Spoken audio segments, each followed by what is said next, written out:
की रोकथाम व बेहतर अनुसंधान।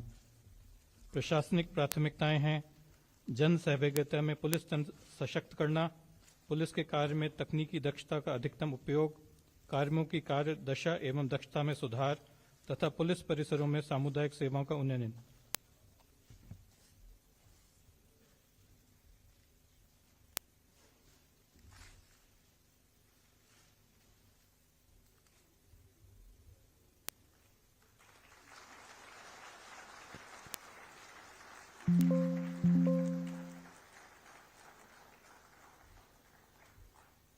Thank you sir. Rajasthan police निरंतर जन सेवा की ओर अग्रसर है। नागरिकों, जनता व पीड़ितों को हर प्रकार से सहायता और न्याय प्रदान करने के लिए प्रयासरत रहती है। राजस्थान पर्यटकों के लिए एक प्रमुख गंतव्य स्थल है।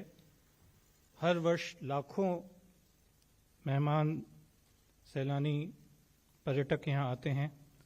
पर्यटकों की सुरक्षा हेतु होटल रिजॉर्ट्स में ठहरे हुए मेहमानों की सूचना पुलिस को उपलब्ध कराने हेतु राजस्थान पुलिस द्वारा विकसित ई विजिटर पोर्टल का शुभारंभ माननीय मुख्य अतिथि के महोदय के कर कमलों से करना चाहेंगे। बटन दबा के सर।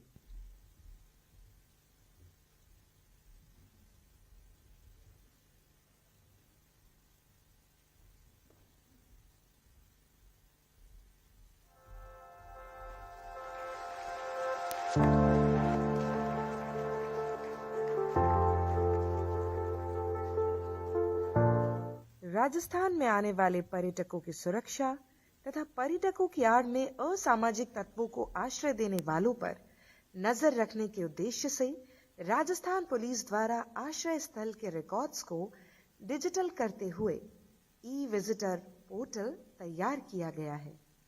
संबंधित पुलिस थाना द्वारा होटल को ऑनबोर्ड किए जाने के बाद होटल्स द्वारा डिजिटल रिकॉर्ड संधारण किया जा सकेगा एवं पुलिस को थाना क्षेत्र के होटल्स में रुकने वाले पर्यटकों की सूचना उपलब्ध हो सकेगी। सर, साइबर वित्तीय अपराध एक प्रमुख चुनौती बनकर हमारे सामने आ रहे हैं।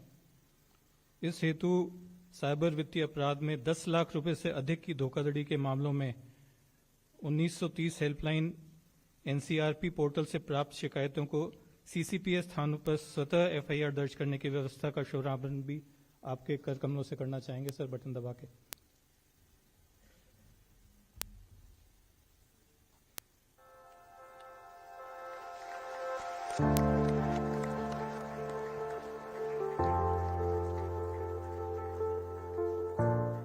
राजस्थान पुलिस द्वारा I4C के साथ मिलकर साइबर अपराध पीड़ितों के लिए E0 FIR प्रणाली विकसित की गई है। इस प्रणाली में एनसीआरपी पोर्टल 1930 हेल्पलाइन को राजस्थान पुलिस के CCTNS सिस्टम से जोड़ा गया है, जिससे रुपए 10 लाख से अधिक के साइबर अपराध मामलों में शिकायत स्वतः FIR में परिवर्तित होकर संबंधित साइबर थाना को तुरंत भेजी जाएगी। इससे पीड़ितों को त्वरित न्याय, राशि की शीघ्र बरामदगी और अपराधियों के खिलाफ प्रभावी कार्रवाई संभव हो सकेगी।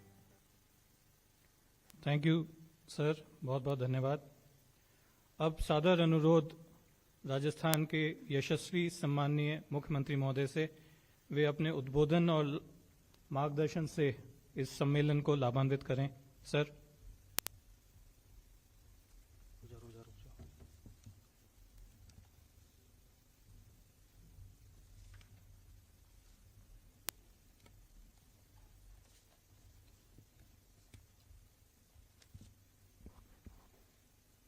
सभी को नमस्कार। आज के इस राज्य स्तरीय पुलिस सम्मेलन 2026 विकसित भारत में पुलिस व्यवस्था के इस कार्यक्रम में मंच पर विराजमान गृह राज्य मंत्री जवाहर सिंह जी मैडम साहब, मुख्य सचिव श्री बी श्रीनिवास जी, महानिदेशक पुलिस श्री राजीव कुमार शर्मा जी, अतिरिक्त मुख्य सचिव गृह श्री भास्कर सावंत साहब, महानिदेशक प्रशिक्षण व यातायात श्री अनिल पालीवाल जी, निदेशक राजस्थान पुलिस अकादमी श्री संजीव कुमार नर्जरी जी, इस सम्मेलन में आए सभी पुलिस के अधिकारीगण, मीडिया के बंधुओं, आप सभी का इस सम्मेलन में आने पर बहुत बहुत स्वागत, बहुत बहुत अभिनंदन। मित्रों, देश के यशस्वी प्रधानमंत्री नरेंद्र मोदी जी के नेतृत्व में अभी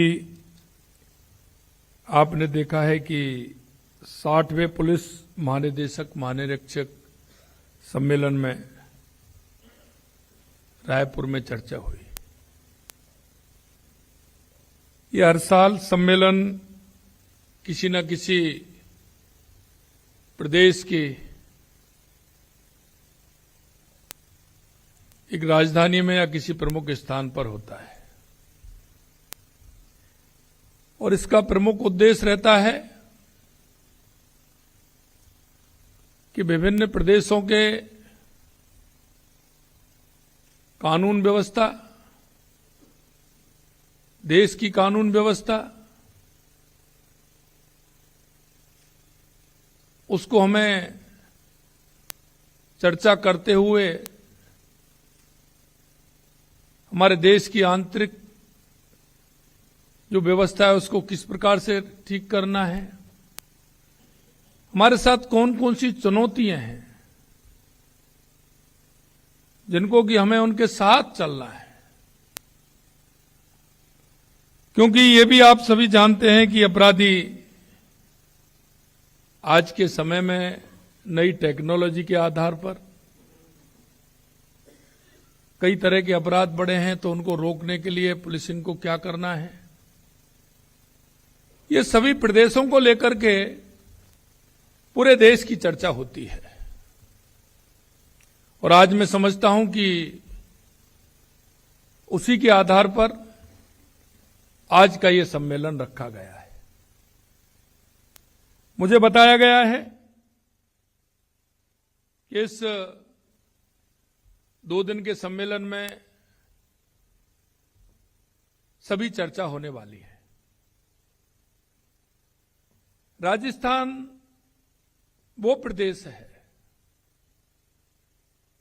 जहां अंतर्राष्ट्रीय सीमा सबसे ज्यादा है और राजस्थान से 5 प्रदेशों की सीमाएं भी लगती हैं। उन 5 प्रदेशों का भी मिजाज है, वो भी आप सभी जानते हैं, क्योंकि अपराधी अपराध करता है, दूसरे प्रदेश की शरण लेता है।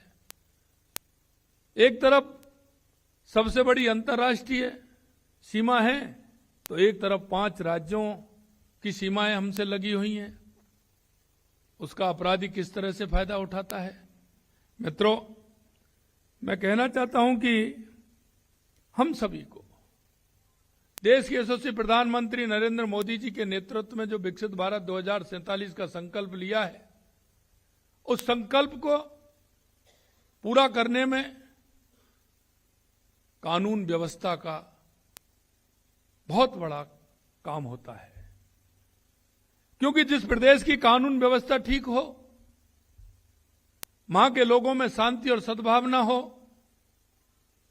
वहां उस क्षेत्र में किसी प्रकार का अपराध नहीं हो, तो वहां की अर्थव्यवस्था से लेकर के वहां के विकास से लेकर के वो सबसे पहले उस पर निर्भर करता है। किसी राज्य की अगर अर्थव्यवस्था मजबूत होगी,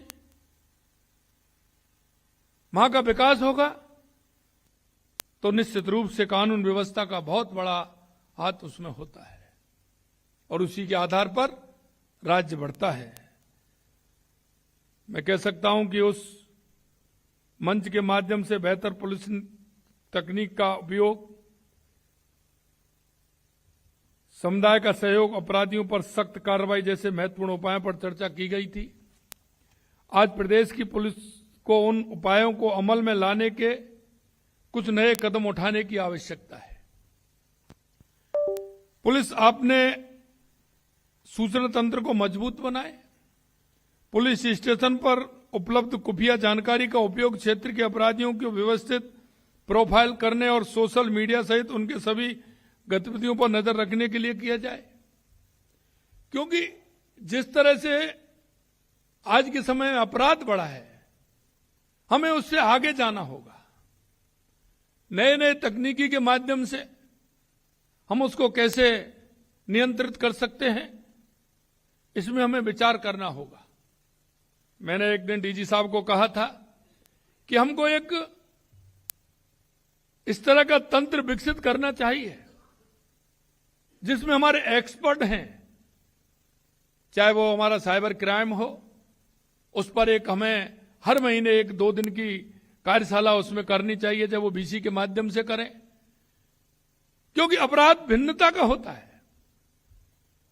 आप लंबे समय से काम कर रहे हैं, लेकिन कई बार इस तरह के अपराध आते हैं जो आप कहते हैं कि तो पहली बार होना पाया है। हम उनको किस तरह से नियंत्रण कर सकते हैं। और मैं इसलिए और कहना चाहता हूं आपको कि मैंने पहले दिन ही कहा था, दिसंबर 23 में जब हमारी सरकार आई थी, हमने कहा जो भी आवश्यकता है हमारी पुलिसिंग के लिए, हम उसको पूरी तरह से करने को तैयार हैं। और लगातार आप 2 साल से देख रहे हैं, जो आपने हमसे कहा है हमारी पुलिसिंग को बेहतर बनाने के लिए, वो काम हमारी सरकार लगातार कर रही है।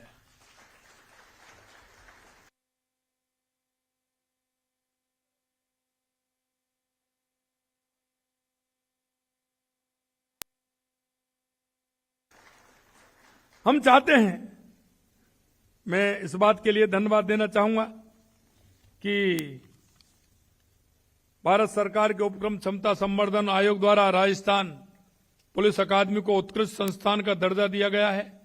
इसके साथ ही राजस्थान पुलिस अकादमी संपूर्ण भारतवर्ष के राज्यों के पुलिस प्रशिक्षण संस्थानों में उत्कृष्ट संस्थान का दर्जा प्राप्त करने वाली प्रथम अकादमी बन गई है। इसके लिए मैं आपको बहुत बहुत बधाई और शुभकामनाएं देता हूं। मित्रों, किसी भी राज्य के लिए, वहां की सरकार के लिए, वहां के उस डिपार्टमेंट के लिए अगर प्रथम पुरस्कार मिलता है तो इससे बड़ी खुशी कोई नहीं हो सकती। और हम चाहते हैं कि हमारा राजस्थान हर क्षेत्र में अग्रणी बने, हमारी पुलिसिंग पूरे देश के अंदर अग्रणी बने। इसके लिए हमें क्या काम करना है, उसकी आवश्यकता है। हमारी सरकार उसको पूरा करने के लिए पूर्ण रूप से तैयार है। सूचना की प्रत्येक श्रेणी को टैग करने के लिए एक राष्ट्रव्यापी प्रणाली विकसित की जानी चाहिए, जिससे किसी भी श्रेणी से संबंध कई चैनलों से प्राप्त सूचनाओं का कुशल विश्लेषण किया जा सके। मुझे यह भी पता है पिछले 2 वर्षों में प्रदेश की कानून व्यवस्था उल्लेखनीय सुधार हुआ है। मैं इसके लिए भी आपको बधाई देना चाहता हूं। लेकिन अभी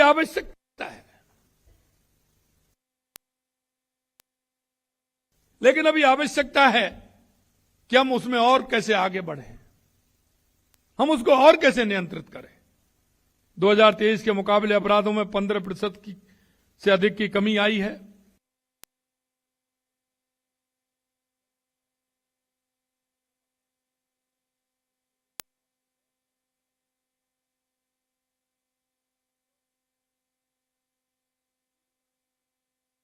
हत्या के प्रकरणों में 25% की कमी आई है, लूट के प्रकरणों में 50% की कमी आई है, महिला अत्याचार में 10% की कमी आई है, अनुसूचित जाति जनजाति विरुद्ध अत्याचार में 28% की कमी आई है।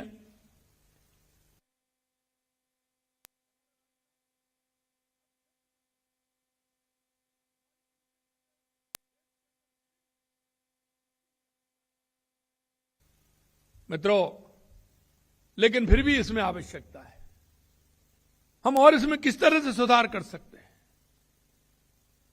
वो भी हमें करना है। लगातार अच्छा काम करने के बावजूद सिर्फ एक अप्रिय घटना पुलिस और प्रदेश की छवि को धूमिल कर सकती है। और मैं हमेशा कहता हूं ये अखबार में आता है कि ये घटना घटित हुई, लेकिन हमारी पुलिसिंग ने उसको 2 घंटे, 3 घंटे, 4 घंटे में उसको पकड़ लिया। उस घटना को पूरी जानकारी करते हुए उन अपराधियों को पकड़ा है, लेकिन वो खबर 3 दिन बाद आती है। मैं आपसे कहना चाहता हूं, उस घटना के तुरंत होने के बाद उसकी जानकारी भी आनी चाहिए। संगठित अपराध को रोकने के लिए भी हम प्रतिबद्ध हैं, क्योंकि गैंगस्टर न सिर्फ आम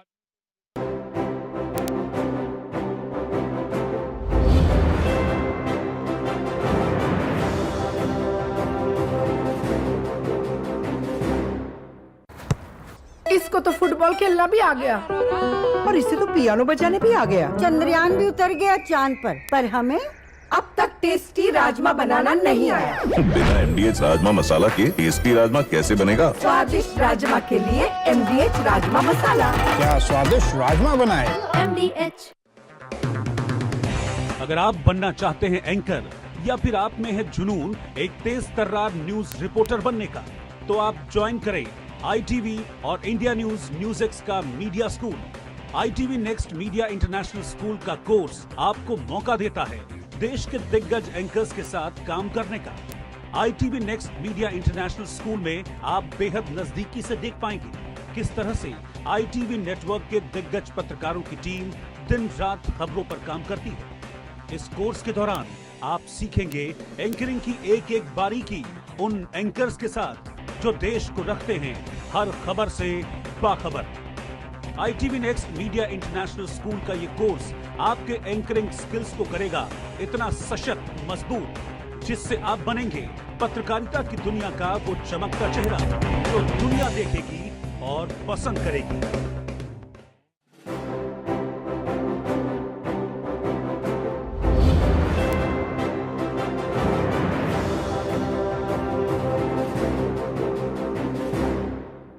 बड़ी खबर के सह प्रायोजक हैं असली मसाले सच सच MDH।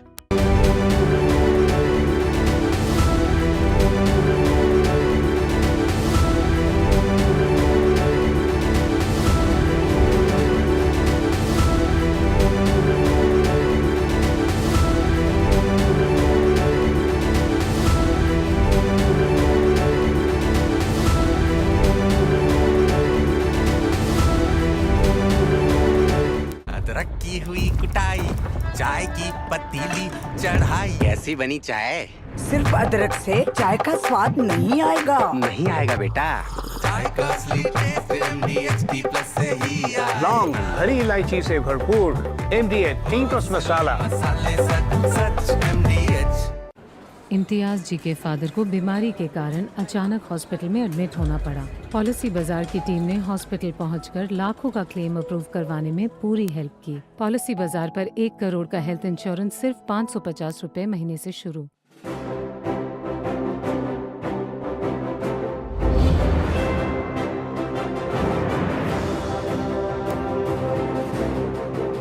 जो सोचा था, जो विचार किया था, ईश्वर की कृपा से वो सब हुआ। लेकिन अब हमें क्या चाहिए? अब हमें क्या चाहिए?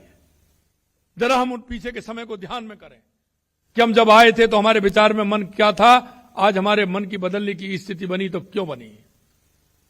मित्रों, ये अब का नहीं है, आने वाली पीढ़ियों के लिए है कि जैसा हम बोएंगे वैसा ही हम काटेंगे। हमारी आगे वाली पीढ़ी किस तरह की आएगी? अगर बाड़ी खेत को खाएगी तो फिर कुछ बचने वाला नहीं है। इसलिए मैं कहना चाहता हूं कि हमारा जो ध्येय है, हम जिस प्रतिज्ञा के साथ आए हैं, हम जिस विश्वास के साथ आए हैं, जनता उस विश्वास को देखती है। आम जन में वो विश्वास पैदा होता है, और आम जन में विश्वास जब पैदा होता है कि हम समर्पित भाव से उस राज्य की और राष्ट्र की सेवा करने के लिए तत्पर रहते हैं, और अब हम सेवा करते हैं तो निश्चित रूप से उसके मन में भी विश्वास होता है, और विश्वास के साथ काम करने की क्षमता भी 4 गुनी बढ़ती है। इसलिए मैं कहना चाहता हूं कि हमें जिस विश्वास के साथ हमने इस ओर कदम रखे हैं, उस कदम को बढ़ाते हुए हमारी पुलिसिंग व्यवस्था को और मजबूत करने का काम हमें करना चाहिए। यह सूचना हमारी जिला पुलिस के पास होनी चाहिए थी, लेकिन नहीं थी। उसका कारण भी हमें खोजना पड़ेगा। आप सबको मन में विचार करना होगा कि आखिरकार कारण क्या है। यह कार्रवाई हमारी पुलिस द्वारा की जाती तो बेहतर संदेश जाता। हमने साइबर अपराध पर लगाम लगाने में अच्छा काम किया। साइबर अपराधियों को राजस्थान की धरती का उपयोग करने की छूट नहीं दी जा सकती। साइबर अपराध पर 100% अंकुश लगाने का लक्ष्य लेकर हमको चलना है।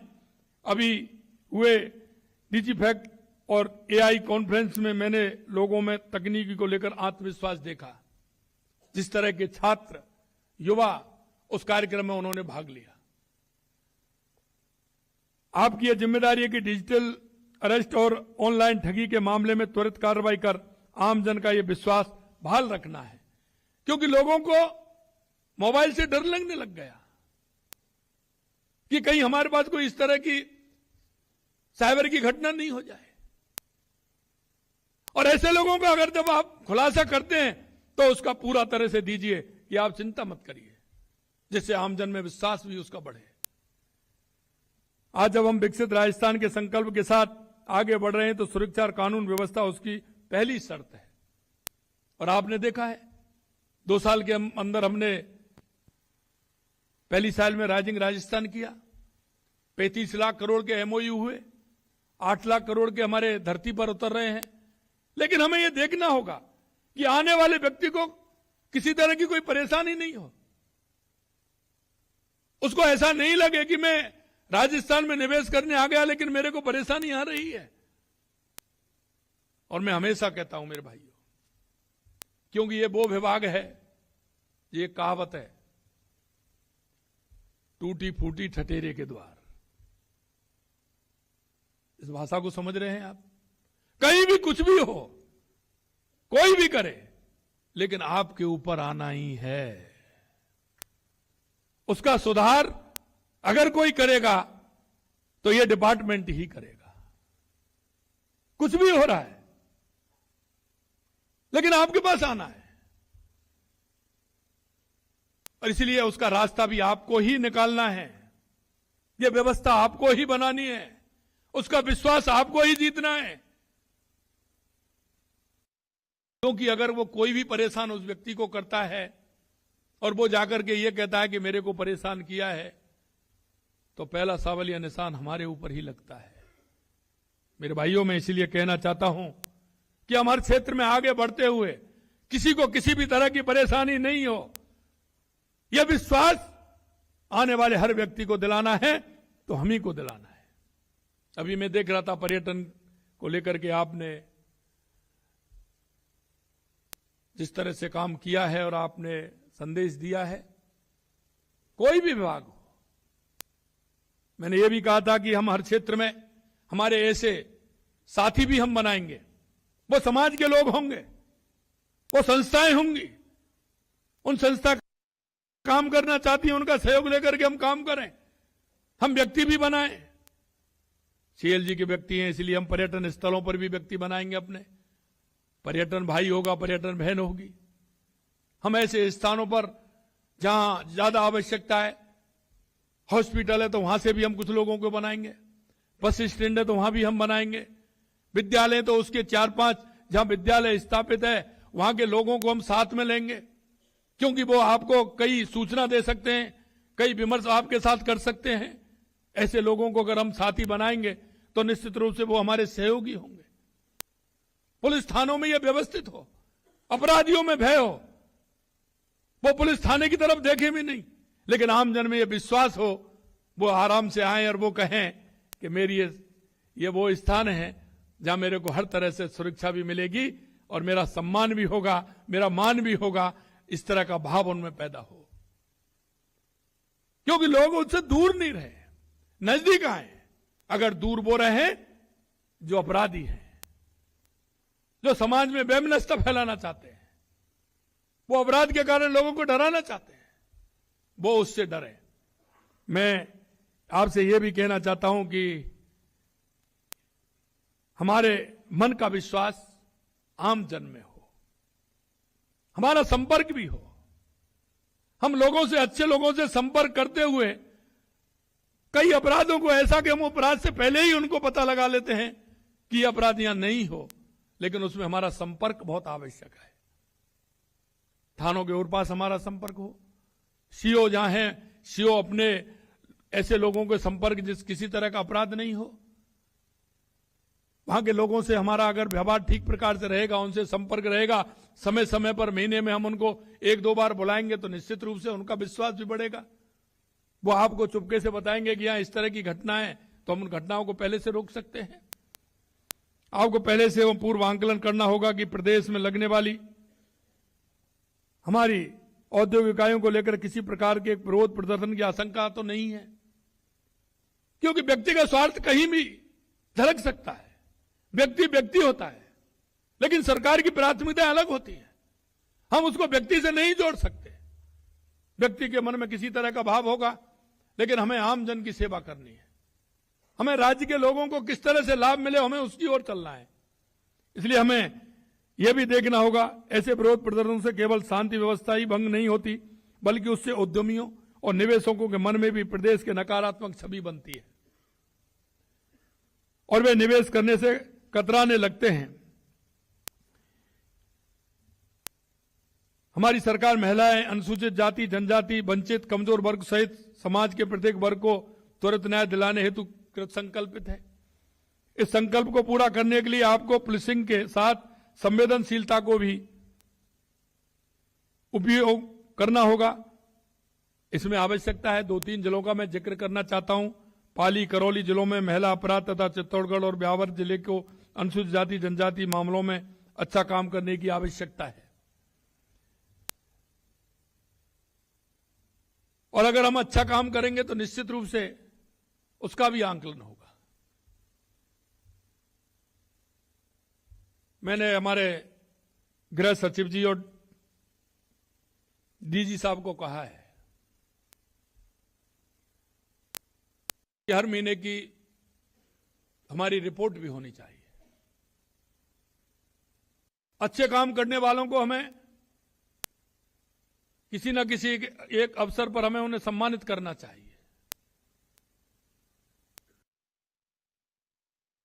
और उनकी भी ग्रेडिंग बननी चाहिए जो लगातार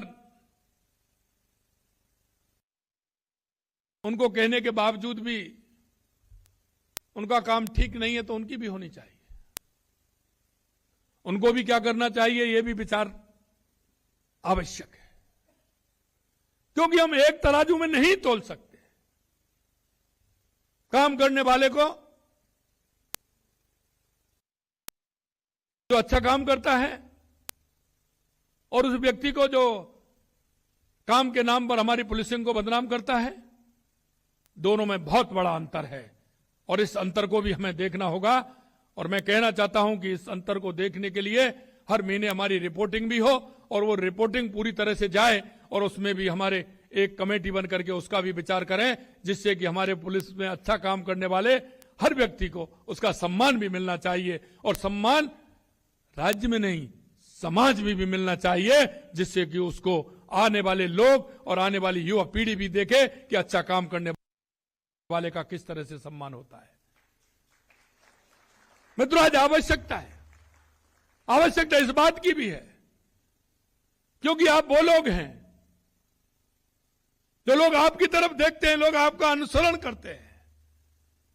आप ये मत मानिए कि अगर मैं अच्छा कर रहा हूं तो आपके अच्छे से कितने लोग सीख रहे हैं, सबक ले रहे हैं और वो आपका अनुसरण करने वाले हैं। और आप ये भी मत मानना जी, आप अगर कहीं ना कहीं किसी गलत तरीका उपयोग कर रहे हैं तो आपके पीछे वो भी लोग हैं, आप उनको भी दिशाहीन करने का काम कर रहे हैं। हम इस बात पर विचार चिंतन जरूर करें, हमें देखना होगा, क्योंकि समाज में आपकी पहचान है, मान्यता है। समाज आपको सिर आंखों पर बैठाता है। अगर उस समाज को हम दिशा देने का काम करेंगे तो वो लोग हमारा अनुसरण करेंगे। गलत दिशा अगर हम करेंगे, गलत दिशा में जाएंगे, अगर वो गलत दिशा में जाएंगे और जिस दिन पकड़े जाएंगे वो निश्चित रूप से उस व्यक्ति को याद करेंगे जिसने उसकी सोच को ऐसे बनाया है जिसको देख करके वो चला है। आज का परिवेश नहीं है। आपसे जो सीखने वाले हैं, आपसे जो आपके सीखते हुए जो वो करने वाले हैं, अच्छा करेंगे वो जीवन भर आपको सराहेंगे कि ये मेरे को उनके द्वारा जो काम अच्छा किया गया था उससे मुझे सीख ली और उस सीख के आधार पर मैं आज इस स्तर पर आया हूं, मैं आज इस स्तर पर बना हूं। आप अपने जीवन को आधार बनाइए। आपने भी किसी ना किसी से सीखा होगा। पहला व्यक्ति आपके जीवन में भी कोई ना कोई अच्छा होगा। आप प्रतिदिन याद नहीं करें, लेकिन कभी कभी मौकों पर आपको वो याद आते होंगे। और जब आपको याद आते होंगे तो निश्चित रूप से वो कहीं भी होंगे, उनका आशीष आपको मिलता होगा और वो आशीष आपको भी मिलेगा, चाहे वो कैसा भी हो। भाइयों बहनों, मैं इतना ही कहना चाहता हूं आपसे कि हम जिस दिशा में जाएंगे लोग आपका अनुसरण उसी दिशा के लिए करेंगे। तो हमें हमारा अनुसरण कैसे दिखाना है, कैसे करना है। मैं नए कानूनों की भी थोड़ी सी चर्चा आपसे करूंगा। यशस्वी प्रधानमंत्री नरेंद्र मोदी जी के नेतृत्व में माननीय गृह मंत्री श्री अमित शाह जी के मार्गदर्शन में देश बदल रहा है। इन बदलावों में लॉ एंड ऑर्डर भी शामिल है। केंद्र सरकार ने औपनिवेशिक मानसिकता से बनाए गए पुराने कानूनों को बदलकर 3 नए कानून बनाए हैं। नई न्याय संहिता को लेकर हमें लोगों में ये विश्वास और मजबूत करना है कि उन्हें त्वरित न्याय मिलेगा। आपको इन कानूनों को उनकी भावना के अनुरूप पूरी तरह से लागू करना है। यह सुनिश्चित करना है कि नए कानून की प्रक्रिया की ट्रेनिंग सारे पुलिस कर्मचारियों को मिले। इनके क्रियान्वयन में केंद्र को पूरा सहयोग प्रदान करना है। हम चरणबद्ध रूप से 7 वर्ष से अधिक सजा वाले मामलों में जांच एफएसएल के माध्यम से कराने के लिए थानों को सुदृढ़ करें। इन कानूनों के मुताबिक एफआईआर, ई-एफआईआर और चार्जशीट के ई रिकॉर्ड अपडेट रखने हैं। एफआईआर से लेकर अदालत के निर्णय तक पूरी प्रक्रिया को ऑनलाइन करने में जहां कहीं भी दिक्कत है उसे दुरुस्त करना है। प्रदेश को आपराधिक न्याय प्रणाली में आधुनिक तकनीकी इस्तेमाल करने में अग्रणी राज्य बनाना है। इसके लिए प्रत्येक थाना हर माह में कम से कम 3 स्कूल विजिट करें और नई पीढ़ी को इन कानूनों की जानकारी दें। आने वाले युवा दिवस पर एक स्कूल को थाने की विजिट करवाने और थाने की कार्यप्रणाली तक नए कानून तक उन्हें अवगत कराएं। इसमें जरूर मैं कहना चाहता हूं, क्योंकि 12 जनवरी को स्वामी विवेकानंद जी की जयंती है। स्वामी विवेकानंद जी युवाओं के प्रेरणा स्रोत हैं और रहेंगे। उन्होंने युवाओं को आह्वान किया, उठो जागो, इस देश दुनिया पर छा जाओ। जब तक मत रुको, जब तक लक्ष्य को प्राप्त नहीं हो जाओ। 12 जनवरी के अवसर पर मैं चाहूंगा कि हर थाने में ऐसे युवा और युवतियों को हमें बड़ी संख्या में बुलाना चाहिए, उनकी व्यवस्था करनी चाहिए, उनको बिठाना चाहिए, नए कानूनों के बारे में उनको बताना चाहिए, सड़क सुरक्षा के बारे में भी उनको बताना चाहिए, यातायात नियमों के बारे में बताना चाहिए, आपराधिक घटनाएं घटती हैं उनके बारे में उनको बताना चाहिए, नशे के बारे में उनको बताना चाहिए। एक चार्ट बनाना चाहिए और चार्ट के आधार पर वो आपके एम्बेसडर बन सकते हैं। उनको बताइए कि आप अभी हमारे यहां आए हो, 50, 100, 70 कितनी संख्या आप चाहते हैं वो संख्या आप उसमें सुनिश्चित करिए। उनको टारगेट दीजिए कि आने वाले 2 महीने में आपकी फिर हम एक बैठक करेंगे, आपने कितने लोगों से संपर्क किया है, उनके नाम और नंबर हमको दीजिए। एक फॉर्म उनको छपा करके दे दीजिए, उस फॉर्म को लेकर के जाएं। वो अपराध के साथ साथ नशा मुक्ति से भी एक शपथ दिलवाई है कि किसी तरह की ना मैं नशा करूंगा ना करने दूंगा, समाज में इस व्यवस्था का मैं विरोध करूंगा। अगर हम इसको करेंगे तो निश्चित रूप से आप देखना कितना बड़ा परिवर्तन आने वाली पीढ़ी के अंदर होगा। हम चाहते हैं ये एक किताब भी हमारी बने जिसको हम विद्यालय में संचालित करें, क्योंकि हमें जाना पड़ेगा, हमारी युवा पीढ़ी को हमें बचाना पड़ेगा। क्योंकि हम आज हर 15 दिन में सड़क सुरक्षा को लेकर यातायात नियमों की बात करते हैं। अगर हमारे जीवन में बचपन से अगर वो सिखाया जाएगा तो हमारे जहन में बैठता है। हम चाहते हैं एक पुलिसिंग का एक पाठ इन सारे विषयों को लेकर के हम छोटी कक्षाओं में प्रारंभ करें। इसका एक सिलेबस बना करके हम किस तरह से दे सकते हैं जो आने वाली पीढ़ी युवाओं को हमें इस समय बताने की आवश्यकता नहीं हो, पहले से वो समझें कि हमारे जीवन में क्या क्या हमें काम करना है, किस तरह से करना है, यातायात का पालन कैसे करें, 18 साल के होने के बाद हम किस तरह से हमारा लाइसेंस बनेगा, उससे पहले हमें कोई व्हीकल नहीं चलाना चाहिए। मित्रों, ये हमारा काम है कि हम नीचे इसको पहुंचाएं, और मैं चाहता हूं कि 12 जनवरी को इस तरह के कार्यक्रम हर थाने में हो। उसकी सूची पहले से बनाएं, उसकी सूची बना करके उनको बुलाएं, उनको टारगेट दें, एक फोरम दें, जिससे कि उनके नंबर आपके पास हों। इस बहाने से आपके पास कोई भी एक मोहल्ला नहीं बचेगा, कोई भी गांव नहीं बचेगा, कोई भी ढाड़ी नहीं बचेगी, कोई भी अपार्टमेंट नहीं बचेगा जिसका नंबर किसी पुलिस थाने में नहीं हो। आवश्यकता पड़ने पर आप उसको सहयोगी भी बना सकते हैं, आप उनसे जानकारी भी ले सकते हैं। हमारी पहुंच हर जगह तक रहे। आपका बीट का जो इंचार्ज होता है वो कॉपी उसको भी दीजिए।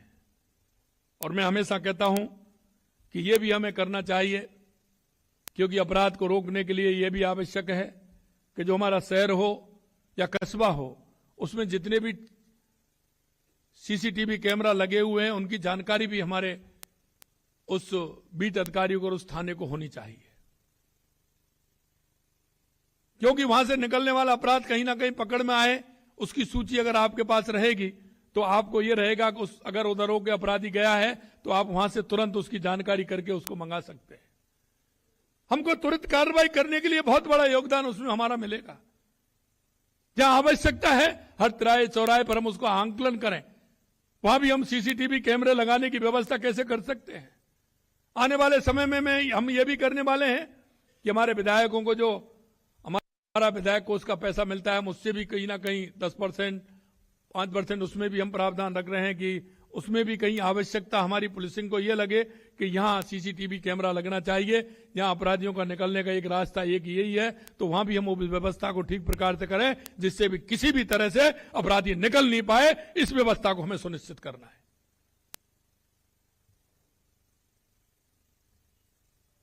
आने वाले युवा दिवस पर इस कार्यक्रम को करेंगे तो एक अच्छा संदेश भी जाएगा और एक आपकी अच्छी पहुंच भी वहां तक बनेगी। हमने पुलिसिंग सिस्टम को तेजी से आधुनिक बनाने का काम करना है। हमारी सरकार ने पुलिस बल को मजबूत करने के लिए अनेक कदम उठा रहे हैं। आपको बेहतर सुविधाएं उपलब्ध कराने का प्रयास कर रही है ताकि कार्य के दौरान आने वाली चुनौतियों से निपटने के लिए वे अधिक सक्षम बन सकें। हम पुलिस आधुनिकीकरण व संबंधित आधारभूत संरचना के लिए 200 करोड़ रुपए का फंड गठित करने जा रहे हैं। 350 करोड़ रुपए की लागत से पुलिस मुख्यालय के अंतर्गत Sardar Patel centre for cyber control room की स्थापना कर रहे हैं। पुलिस दूरसंचार प्रशिक्षण केंद्र का क्रमोन्नयन एवं विस्तार का कर राजस्थान पुलिस तकनीकी प्रशिक्षण अकादमी के रूप में स्थापित करने जा रही है। इसके लिए नए पदों के सृजन की स्वीकृति जारी की जा चुकी है। हमने कांस्टेबल से सहायक उप निरीक्षक स्तर के कार्मिकों को वर्दी भत्ते को भी बढ़ाने का काम किया है। पुलिस निरीक्षक के अधिकारियों को मैस भत्ता भी बढ़ाने का काम हमने किया है। राजस्थान पुलिस के कांस्टेबलों से पुलिस निरीक्षक स्तर तक के कार्मिकों राजस्थान रोडवेज की एक्सप्रेस श्रेणी की बसों को अलावा सेमी डीलक्स बसों में भी निःशुल्क यात्री सुविधा उपलब्ध कराई गई है। पुलिस मुख्यालय से पुलिस को और अधिक प्रभावी एवं कार्यदक्ष बनाने हेतु करीब 60 करोड़ की वित्तीय एवं प्रशासनिक स्वीकृति जारी कर दी गई है। मुझे अवगत कराया गया है कि इस पुलिस सम्मेलन में राज्य के पुलिस अधिकारियों द्वारा मौजूद समय में प्रासंगिक एवं महत्वपूर्ण मुद्दों पर चर्चा की जाएगी, जिसमें साइबर अपराध, पुलिस थानों का सुदृढ़ीकरण, काउंटर टेररिज्म, आपदा प्रबंधन, महिला सुरक्षा में प्रौद्योगिकी का उपयोग, मादक पदार्थों की तस्करी से जुड़े मुद्दे सहित नवीन अपराधों, कानूनों तथा पुलिस सशक्तिकरण जैसे विषय शामिल हैं। हम सभी की अपेक्षा है कि इन महत्वपूर्ण मुद्दों पर सार्थक चर्चा हो। कई इस तरह के हैं कि उनमें हमें और काम करने की आवश्यकता है। विरोध प्रदर्शनों और आंदोलनों से संबंधित कार्रवाई जो खुफिया जानकारी प्राप्त की जा सके, इसको भी हमें सुदृढ़ करना है। ऐसी सूचनाओं का विश्लेषण प्रौद्योगिकी और एआई का उपयोग करके किया जाना चाहिए। पुलिस प्रशिक्षण एक महत्वपूर्ण विषय है। इस हेतु सभी पुलिस अधिकारियों को अपने कनिष्ठ अधिकारियों को कौशल अनुभव के आधार पर प्रशिक्षण देने के लिए प्रति वर्ष 100 घंटे समर्पित करने चाहिए। 10 वर्ष से अधिक सेवा अनुभव वाले पुलिस अधिकारियों को एक एक पुलिस स्टेशन को गोद लेना चाहिए। साथ ही विकसित भारत 2047 के विजन को प्राप्त करने के लिए पुलिसिंग में सुधार के उपाय लागू करने चाहिए।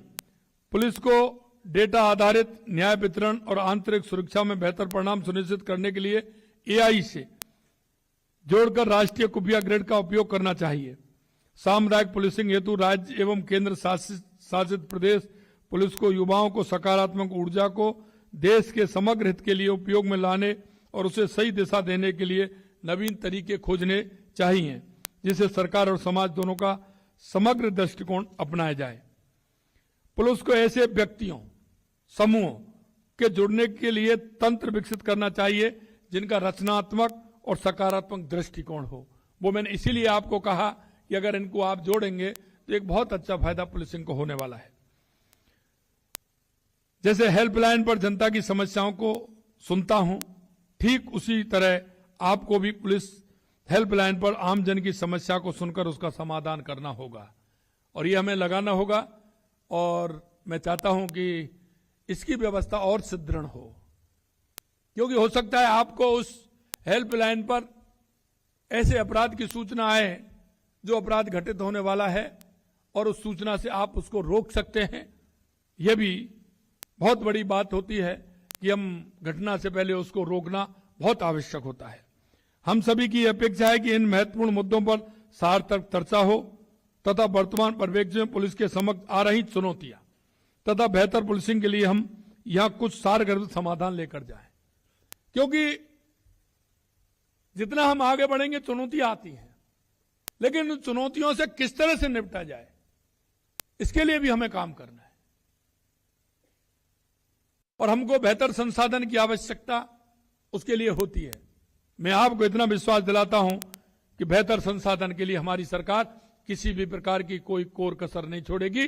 जो आपकी आवश्यकता होगी उन आवश्यकताओं की पूर्ति हमारी सरकार निश्चित रूप से करेगी, इसका भी मैं विश्वास देता हूं। अंत में कहना चाहता हूं, निश्चित रूप से कार्यशाला आप सभी के लिए बेहतर पुलिसिंग के लिए एक महत्वपूर्ण अवसर है, जिसका फायदा न सिर्फ पुलिस को होगा अपितु आम नागरिकों के लिए बेहतर पुलिसिंग सुनिश्चित करने में भी मदद मिलेगी। मुझे आशा है कि हम सब मिलकर समाज को एक सुरक्षित माहौल दे पाएंगे। एक बार फिर से सभी का इस सम्मेलन में स्वागत करता हूं और मैं कहना चाहता हूं, देश के यशस्वी प्रधानमंत्री नरेंद्र मोदी जी के नेतृत्व में विकसित भारत की जो उनकी कल्पना है, उनका विजन है, उस विजन को विकसित भारत 2047 और विकसित राजस्थान 2047 को हम पूरा करेंगे। निश्चित रूप से हम चाहते हैं कि राजस्थान एक ऐसा अग्रणी प्रदेश बने जिसमें किसी भी तरह का कोई अपराध की स्थान नहीं हो और हम देश में पहले नंबर की हमारी पुलिसिंग बने। इस आशा और विश्वास के साथ इस सम्मेलन में आप सभी को मैं बहुत बहुत शुभकामनाएं देता हूं और मैं चाहता हूं कि निश्चित रूप से 2 दिनी कार्यशाला ये हमारे पुलिसिंग के लिए एक नींव का पत्थर साबित होगी और उसके साथ ही हम हमारे प्रदेश में पुलिसिंग का काम और बेहतर तरीके से कैसे कर सकते हैं, इस पर सार्थक चर्चा के साथ हमारा ये सम्मेलन संपन्न होगा। आप सभी को बहुत बहुत धन्यवाद। जय हिंद, जय भारत, जय राजस्थान।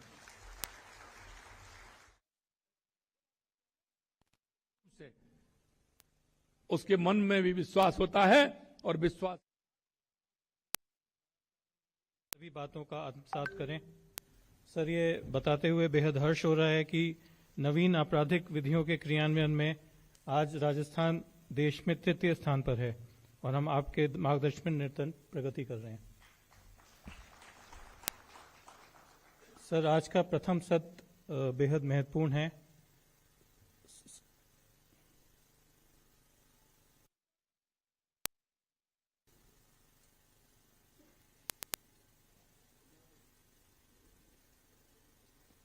साइबर अपराध जो राज्य, देश व विश्व के लिए नई चुनौतियां प्रस्तुत कर रहा है, उनका सामना करने के लिए I4C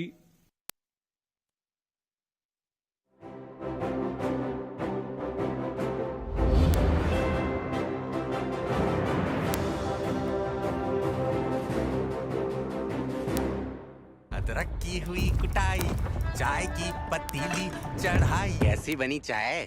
सिर्फ अदरक से चाय का स्वाद नहीं आएगा। नहीं आएगा बेटा। चाय का असली टेस्ट MDHD+